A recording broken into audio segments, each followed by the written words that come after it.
Ils seraient 8000, mais ils sont nombreux à n'avoir pas été diagnostiqués. Ils, ce sont les malades d'Alzheimer, du nom du médecin neuropathologiste allemand qui a découvert cette maladie. La journée mondiale de lutte contre la maladie d'Alzheimer, organisée le 21 septembre dernier, a été l'occasion de rappeler l'importance de parler encore et encore de cette maladie dégénérative qui fait sombrer les patients dans l'oubli. Une journée qui fut aussi l'occasion d'échanger lors d'une table ronde à l'espace Redley sur invitation de France Alzheimer Réunion sur le thème « Être proche aidant en activité professionnelle ». On est souvent à un moment de sa vie où on devient les parents de ses parents, en quelque sorte. Et quand on a justement un parent qu'on a connu en pleine forme et qui est complètement avec la maladie, c'est très difficile à vivre. Alors on a sa vie à côté. Quelquefois on a une activité professionnelle et c'est justement le thème de la rencontre de ce soir, c'est de parler des aidants qui ont encore une activité professionnelle et qu'il faut à tout prix aider. En fait, les aidants, ils sont là pour aider le malade, mais nous, on doit pouvoir faire tout ce qui est en notre pouvoir pour aider ces personnes-là qui donnent de leur temps et qui sont là par amour pour leur famille, bien évidemment, pour leurs malades, mais c'est important de les aider.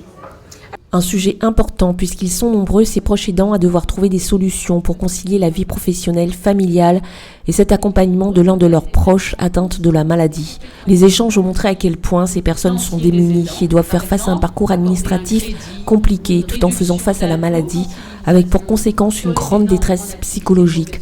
Jaina Abbas s'occupe de sa mère depuis maintenant 2 ans. J'en ai besoin, mais je pense que je ne suis pas la seule qui en ait besoin. Et voilà, c'est vrai que la difficulté, quand on côtoie cette maladie, on a l'impression d'entrer dans un monde à part, dans un monde tellement particulier qu'on a tendance à ressentir un certain isolement quand même. On a beau lutter contre, je pense que c'est un isolement qui vous rattrape quotidiennement.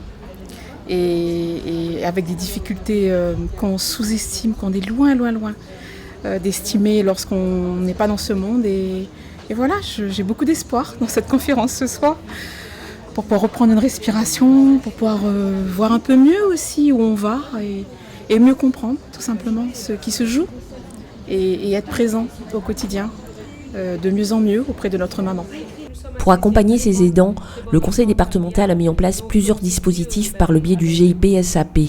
Le conseil départemental qui soutient également la prise en charge des malades atteintes de la maladie d'Alzheimer. Le cheval de bataille du conseil départemental, c'est d'aider, de venir en aide à ces grands monde atteints et bien évidemment à leurs familles qui se battent au jour le jour pour justement trouver des solutions pour ces malades. En y apportant une aide financière bien évidemment et aussi en matière de conseil, en matière de journée départementale comme ça va se faire bientôt le 6 octobre prochain dans le cadre des aidants familiaux. À ce moment-là, tout un panel de professionnels, il sera pour apporter un soutien moral, un soutien communiquer sur la maladie et dire aux gens qu'ils ne sont pas seuls en fait, ces aidants familiaux. Le conseil départemental est là pour les aider. 55% des aidants ont entre 30 et 59 ans. 47% des aidants, soit environ 4 millions de personnes, occupent un emploi. Des aidants qui sont majoritairement des femmes, particulièrement vulnérables. C'est d'ailleurs dans ce but que plusieurs dispositions de la loi pour l'adaptation de la société au vieillissement a pour objet la reconnaissance, la valorisation et l'encouragement pour ces proches aidants familiaux qui, pour certains, exercent une activité professionnelle.